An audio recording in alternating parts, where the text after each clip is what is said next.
Hello friends, welcome to Jeevanya's kitchen. Friends, இன்றைக்கி நம்ம ரொம்ப டேஸ்டியான முறையில் நல்ல காரசாரமான ஒரு சட்னி ரெசிபி எப்படி செய்கிறதுன்னு பார்க்க போகிறோம். இட்லி, தோசை ரெண்டுக்கும் அவ்வளோ பொருத்தமாக இருக்குங்க.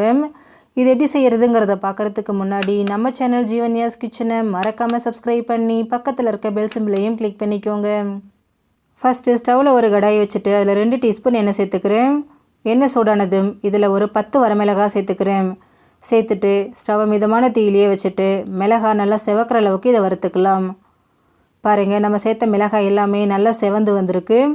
இப்போ இது கூட 5 தக்காளியை நல்லா நீல வாக்கில் கட் பண்ணி வச்சுருக்கேன், அதை சேர்த்துக்கிறேன்.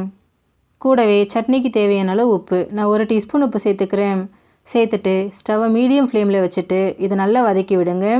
தக்காளி நல்லா வெந்து நல்லா மசிஞ்சு குழைவாக வரணும், அந்த அளவுக்கு இதை நல்லா குக் பண்ணிக்கோங்க. அவ்வளோதான் பாருங்கள், தக்காளி நல்லா குழைவாக நல்லா மசிஞ்சு வதங்கி வந்திருக்கு. இந்த அளவுக்கு நல்லா வதக்கினதுக்கப்புறமா இது கூட 2 கையளவுக்கு புதினா சேர்த்துக்கோங்க. சேர்த்துட்டு ஒரு 2 நிமிஷத்துக்கு மட்டும் இதை கலந்து கொடுங்க. புதினா சேர்த்த உடனே நமக்கு சட்டுன்னு நல்லா சுருண்டு வதங்கி வந்துடும். இதை ரொம்ப நேரத்துக்கு குக் பண்ணணும் அப்படிங்கிற அவசியம் இருக்காது.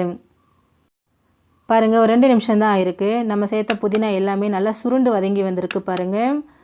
இப்போ ஸ்டவ் ஆஃப் பண்ணிவிட்டு இதை அப்படியே வச்சிடலாம், இது நல்லா ஆறட்டும். இப்போ ஒரு மிக்சர் ஜார் எடுத்துகிட்டு அதில் 5 பல் பூண்டு, 1/2 டீஸ்பூன் சீரகம் சேர்த்துட்டு ஃபஸ்ட்டு இதை அரைச்சிக்கோங்க. அரைச்சதுக்கப்புறமா இதில் நம்ம வதக்கி வச்சுருக்கக்கூடிய தக்காளி புதினாவை சேர்த்துக்கோங்க. சேர்த்துட்டு இதில் தண்ணி எதுவும் சேர்க்க வேண்டியதில்லை, இதை கொஞ்சம் கொரகொரப்பாக அரைச்சிக்கோங்க. அரைச்ச சட்னியை அப்படியே ஒரு பவுலுக்கு மாற்றிக்கோங்க. இப்போ இதை தாளிக்கிறதுக்கு ஸ்டவ்வில் ஒரு தடுக்கா பேன் வச்சுட்டு அதில் 2 டீஸ்பூன் எண்ணெய் சேர்த்துக்கோங்க. எண்ணெய் சூடானதும் இதில் 1/2 டீஸ்பூன் கடுகு, 1/2 டீஸ்பூன் உளுத்தம்பருப்பு, 1/2 டீஸ்பூன் கடலைப்பருப்பு, 1 வரமிளகாவை கிள்ளி சேர்த்துக்கோங்க. சேர்த்துட்டு இது எல்லாத்தையும் நல்லா பொரிய விடுங்க. பருப்பு, மிளகாய் எல்லாம் நல்லா வறுபட்டு வந்ததும் இது கூட 5 சின்ன வெங்காயத்தை பொடியை நறுக்கி சேர்த்துக்கோங்க. கூடவே கொஞ்சமாக கருவேப்பிலையும் சேர்த்துக்கோங்க.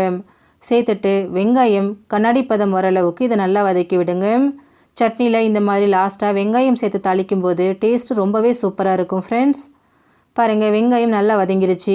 இப்போ இதை அப்படியே சட்னியோடு சேர்த்துக்கோங்க. அவ்வளோதான் ஃப்ரெண்ட்ஸ், நமக்கு ரொம்பவே டேஸ்டியான தக்காளி புதினா சட்னி ரெடி ஆகிடுச்சு. ஃப்ரெண்ட்ஸ், நீங்களும் இந்த ரெசிபியை ட்ரை பண்ணி பாருங்கள். இந்த வீடியோ பிடிச்சிருந்தா லைக் பண்ணுங்கள், ஷேர் பண்ணுங்கள், கமெண்ட் பண்ணுங்கள். ஜீவன்யாஸ் கிச்சனை சப்ஸ்கிரைப் பண்ணி பக்கத்தில் இருக்க பெல் சிம்பிளையும் கிளிக் பண்ணிக்கோங்க. அப்போ தான் நான் போடுற வீடியோஸோட நோட்டிஃபிகேஷன்ஸ் உடனுக்குடனே உங்களுக்கு வரும். தேங்க்யூ.